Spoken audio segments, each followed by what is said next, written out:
सहारा जंगल में जैसे ही सुबह का सूरज तुलू हुआ, टूनी चिड़िया जो कि सो रही थी जल्दी से उठी।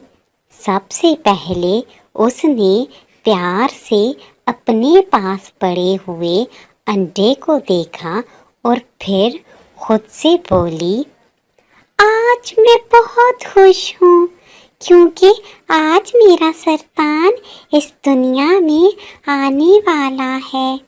इसी खुशी में मैंने सब पक्षियों को दावत दी है। खैर, मैं भी किन बातों में लग गई। मुझे जल्दी जल्दी सारी तैयारी करना होगी क्योंकि थोड़ी देर में सारे पक्षी आना शुरू हो जाएंगे। ये कहकर चिड़िया अंडे के पास से उठ गई और जल्दी जल्दी अपने काम करने लगी।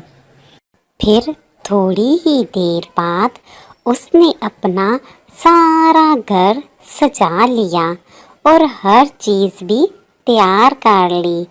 जब उसने घड़ी की जानिब देखा तो दिन के 10 बज रहे थे। वो खुद से बोली, अब मुझे आराम से अंडे के पास बैठ जाना चाहिए क्योंकि सारे पक्षी आने ही वाले होंगे। ये कहकर वो अंडे के पास जाकर बैठ गई। इतने में उसकी दोस्त रानू चिड़िया वहाँ आ गई। वो भी टूनी चिड़िया के पास जाकर बैठ गई। थोड़ी ही देर बाद बाकी सब पक्षी भी आ गए। वो सब अंडे के इर्द गिर्द बैठ गए और अंडे से बच्चा निकलने का इंतज़ार करने लगे। इतने में चीचू कौवा अपने पति कालू कौवा से बोली, इतनी देर हो गई है और मुझे भूख लग रही है और टूनी चिड़िया तो बच्चे से पहले खाना नहीं देगी। अजी, आप जाओ और मेरे खाने के लिए कुछ लेकर आओ। टूनी चिड़िया को खुद भी अंदाज़ा था कि बहुत देर हो गई है। सब पक्षी भूखे होंगे, इसलिए वो जल्दी से बोली, चीचू बहन, आप खफा मत हो। मुझे पता है कि सब पक्षी भूखे होंगे। ऐसी कोई बात नहीं, मैं खाना लगाती हूँ और सब पक्षी पहले खाना खा लेते हैं। ये कहकर टूनी चिड़िया ने खाना लगाया और सब पक्षी खाना खाने लगे। वक्त आहिस्ता आहिस्ता बीत रहा था, लेकिन अंडे से बच्चा बाहर आने के कोई आसार दिखाई नहीं दे रहे थे। इतने में शाम हो गई।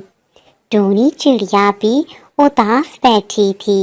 इतने में चीचू कौवा फिर से बोली, चिड़िया बहन, बुरा मत मानना। मुझे नहीं लगता कि तुम्हारा बच्चा जिंदा है। मुझे लगता है कि तुम्हारा बच्चा अंडे के अंदर मर गया है और अब मैं यहाँ बैठकर मज़ीद अपना वक्त ज़ाया नहीं कर सकती, इसलिए मैं जा रही हूँ। ये कहकर वो अपनी पत्नी कालू कौवे को लेकर वहाँ से चली गई। उन दोनों के जाने के बाद मीनू तोता बोली, टूनी, मुझे लगता है कि तुम्हें कोई ना कोई गलतफहमी हुई है। या तो अभी बहुत सा समय बाकी है या फिर चीचू की बात ठीक है। तुमने ऐसे ही हम सब पक्षियों को वक्त से पहले بلا لیا ہے۔ یہ کہہ کر وہ بھی وہاں سے اڑ گئی۔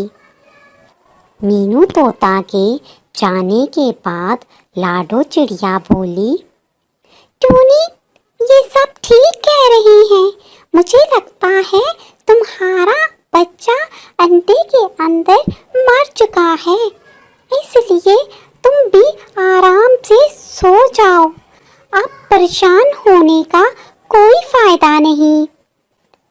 یہ کہہ کر لاڈو چڑیا بھی وہاں سے چلی گئی۔ لاڈو چڑیا کے جانے کے بعد ٹونی چڑیا بہت دکھی ہوئی اور رونے لگی اور بولی، رانو میری دوست، میرا دل بہت گھبرا رہا ہے، کہیں میرا بچہ انڈے کے اندر مر ہی تو نہیں گیا، اگر ایسا ہوا تو میں بھی مر جاؤں گی۔ ٹونی چڑیا کی بات سن کر رانو چڑیا بولی، ایسی باتیں نہیں کرتے میرے دوست، بعض اوقات ایسے معاملات میں دیر سویر ہو جاتی ہے، بس تم فکر نہ کرو۔ یہ کہہ کر وہ دونوں انڈے کے اور قریب ہو کر بیٹھ گئی اور انتظار کرنے لگی۔ اسی طرح وہاں بیٹھے بیٹھے ساری رات بیت گئی۔